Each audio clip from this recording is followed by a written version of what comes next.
नमस्कार दोस्तों, हम लोग मौजूद हैं रोहतक के अम्बेडकर चौक पर। आप मेरे पीछे देख सकते हैं तस्वीरों में कि ओबीसी समाज जो है वो हमारा रोडों पर है। अभी फिलहाल जो है तस्वीरें आप सामने देख सकते हैं। ओबीसी समाज द्वारा जो है एक प्रदर्शन जो है यहाँ किया जा रहा है। हमारे साथ लोग हैं, बात करने के लिए इनसे बात करेंगे।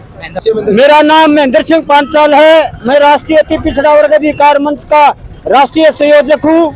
आज जो तमाम ओबीसी समाज के नेतागण पहुंचे हैं और जो ओबीसी समाज की जनता पहुंची है, मैं इनका हृदय की गहराइयों से धन्यवाद करता हूं। आज जो माननीय नरेंद्र मोदी की सरकार ने जो पिछड़े वर्ग की महिलाओं को जो 33% आरक्षण लागू किया है, उसमें ओबीसी महिलाओं का, अल्पसंख्यक महिलाओं का कोटा लागू नहीं किया। इसलिए हम मौजूदा भारतीय जनता पार्टी के प्रधानमंत्री नरेंद्र मोदी का पुतला फूंक रहे हैं।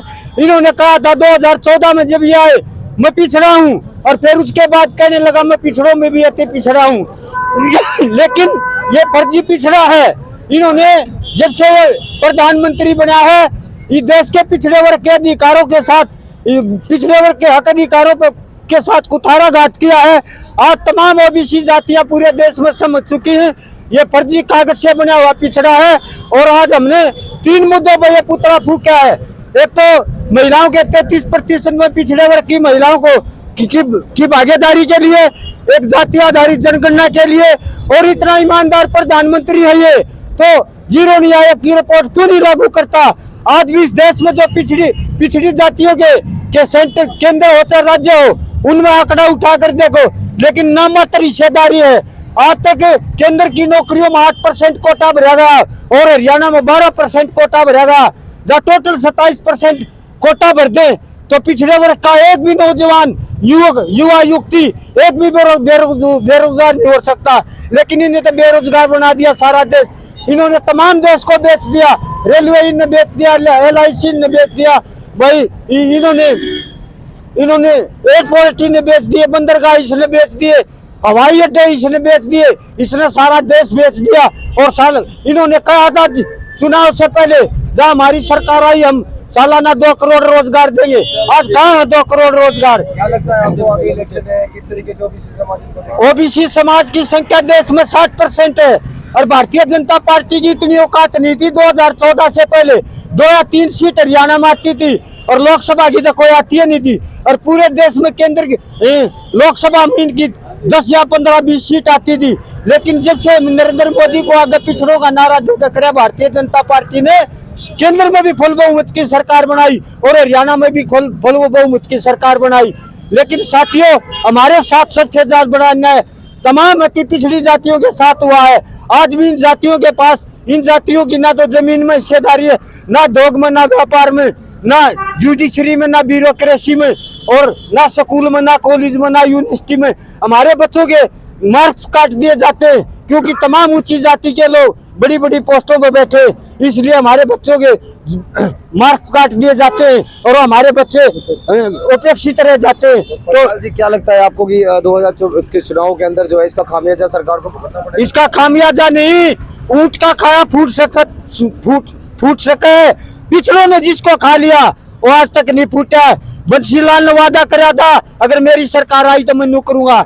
उसकी मरे और आदमी की सरकार बनाई पिछड़ों ने, और वो हरियाणा का मुख्यमंत्री बना। चौधरी देवीलाल कर्पूरी ठाकुर को बिहार से चौधरी चरण सिंह ने भेजा, ये घर बैठ गया था ठाली, इसने कोई नहीं पूछा करता। देवीलाल ने चौधरी चरण सिंह ने कर्पूरी ठाकुर की ड्यूटी लगाई हरियाणा में। तमाम बैकवर्ड की जातियों में जाके बड़े बड़े जलसे प्रदर्शन करे, बैकवर्ड के लोगों के साथ जोड़ा देवीलाल के साथ, वो प्रधानमंत्री तक पहुंचा। जब मंडल कमीशन लागू हुआ तो देवीलाल ने विरोध किया। आज उसकी पार्टी हाशिए पर है और हाशिए पर रहेगी क्योंकि बैकवर्ड के लोग चौटाला खानदान को तो पसंद ही नहीं करते क्योंकि ये मंडल विरोधी और आरक्षण विरोधी आगजनी करी थी इसने। और रही बात कांग्रेस की, कांग्रेस 1952 का लेकर कमीशन बैठा था, उसको लागू नहीं करा। फिर मंडल कमीशन VP सिंह जी ने करा लागू। 7 अगस्त 1990 पूरे देश में आगजनी होगी। और VP सिंह आरक्षण लागू नहीं करते तो आज हमारे बच्चे इंजीनियर, डॉक्टर, IAS IPS नहीं बन पाते। आज हमारे बच्चे भाई इंजीनियर भी है, डॉक्टर भी है, मास्टर भी है, IAS भी, IPS। ये VP सिंह की देन से, ना कांग्रेस की देन से, ना बीजेपी की देन से, ना और किसी देन। जीना चाहेगा ओबीसी समाज अपना जो अभी फिलहाल हम भारतीय जनता पार्टी का बहिष्कार करते हैं और पूरे देश के अति पिछड़ी जातियों से, पिछड़ों से अपील करते हैं, जो नरेंद्र मोदी की वोट देगा वो पिछड़े वर्ग का आदमी नहीं है, वो नाजा जो लादा अपने माँ बाप की।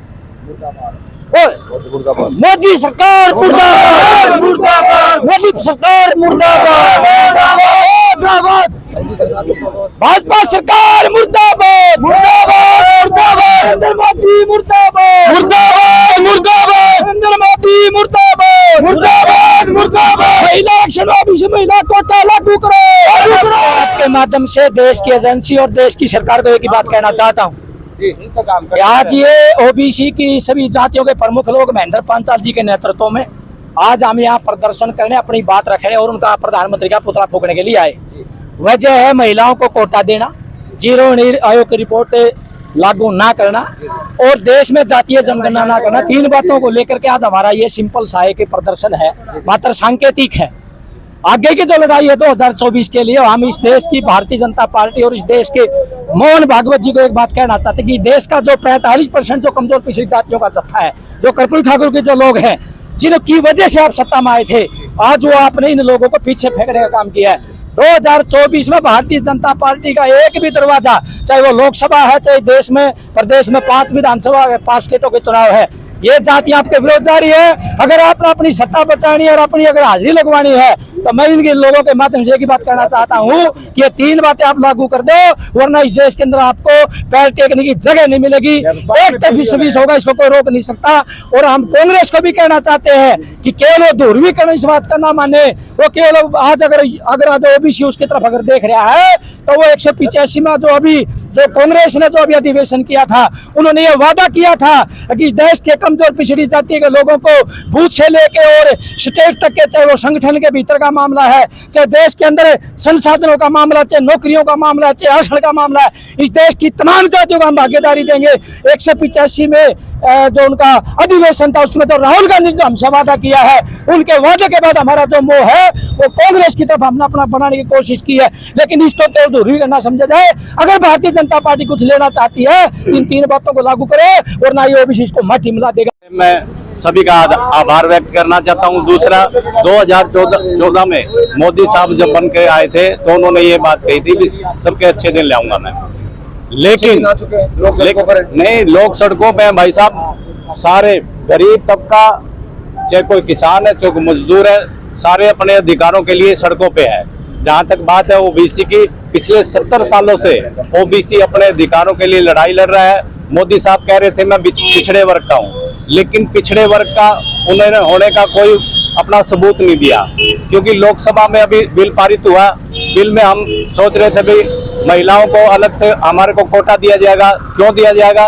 क्योंकि हमारे प्रधानमंत्री पिछड़ा वर्ग से आते हैं, लेकिन हमें अफसोस है माननीय प्रधानमंत्री ने हमारे को जुमले ही दिए हैं पिछले 9-10 साल में। हम आने वाले समय में एक पूरे प्रदेश में सभी जिलावार लोगों को इकट्ठा करके एक बड़ा प्रदर्शन करेंगे। आपका बहुत बहुत धन्यवाद।